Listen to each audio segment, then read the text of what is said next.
There's prevention and treatment in the prisons, prevention and treatment at Skyland Trail, treatment through humane services in the therapeutic court. That treatment of people is a very important part of violence prevention. And I want to thank the panel for raising that as something that we need to think more about.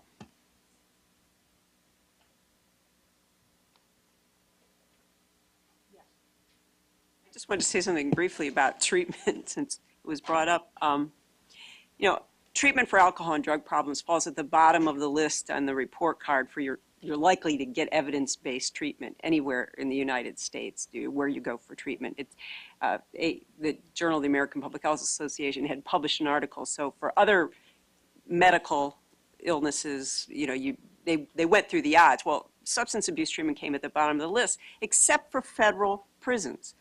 Where you're going to get the best treatment for an alcohol or drug addiction is in a federal prison. It's going to be evidence-based. They have high success rates.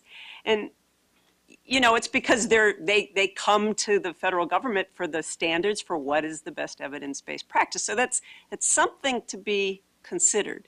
In terms of treatment, you're, like I said, going to get the best for those two disorders.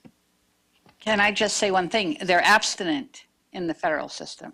No, they're not abstinent anywhere. I can tell you that. Yes. I mean, that's the policy, but that's not the reality. But within the federal system, so that one of the things we've not talked about with mental illness, and maybe you addressed it yesterday, was there's access, but then there's the issue of acceptance. And it comes up here in the criminal justice system.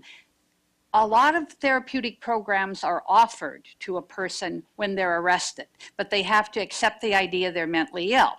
And for a young person with an early break or a person who's had failed care in the mental health system, accepting care is accepting the idea that it's me, I'm ill, is a barrier to accessing the services that are provided.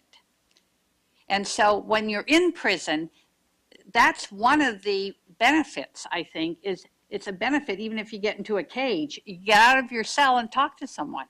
So it's a different incentive in prison. Yeah, I just want to point out, though, that nobody believes that you don't have access to alcohol and drugs in prisons. It's Yes. Oh, all right, 1 minute. All right. Can you go to the microphone, please? I have just a couple of quick questions. I'm curious because we saw a racial distribution of people who are arrested, but we didn't see a racial distribution of police officers or safety officers, and I'm curious to see kind of how those two match, and if there's any correlation there. And then I'm also curious about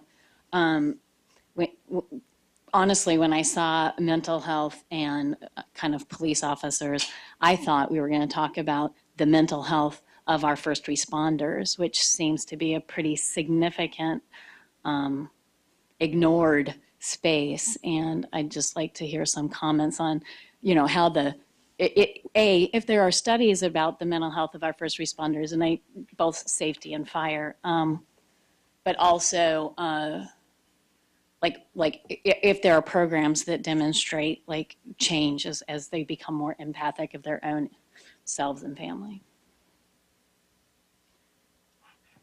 That was not part of what we were going to address. I can, during lunch, share lots of information with you.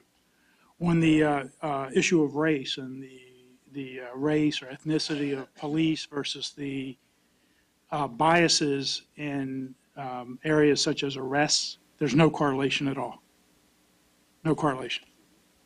Yeah, I'm wondering if the general population of like inmates are black, and I'm just wondering like what the general population of law enforcement officers in America looks like.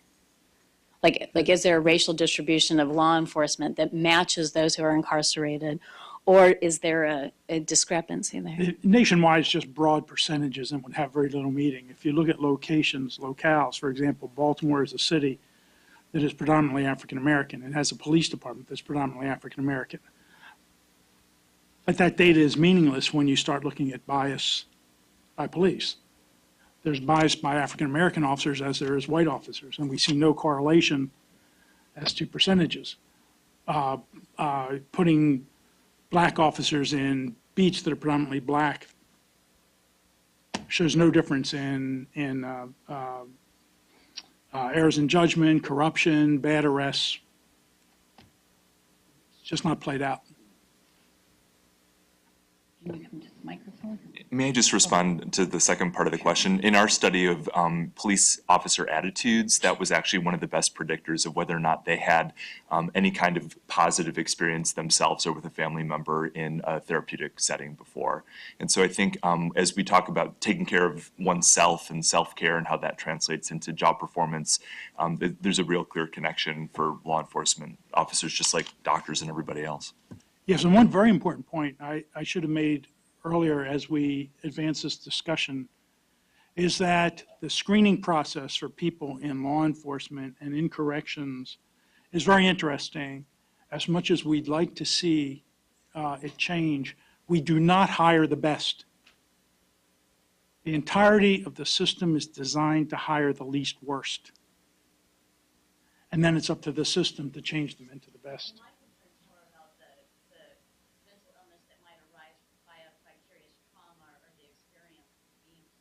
Yes, I can talk to you more about that. Related to that is this would be a bad bottle, I think, rather than a bad wine. But recently, a number of states have moved to report people who seek treatment voluntarily and relate that to gun ownership.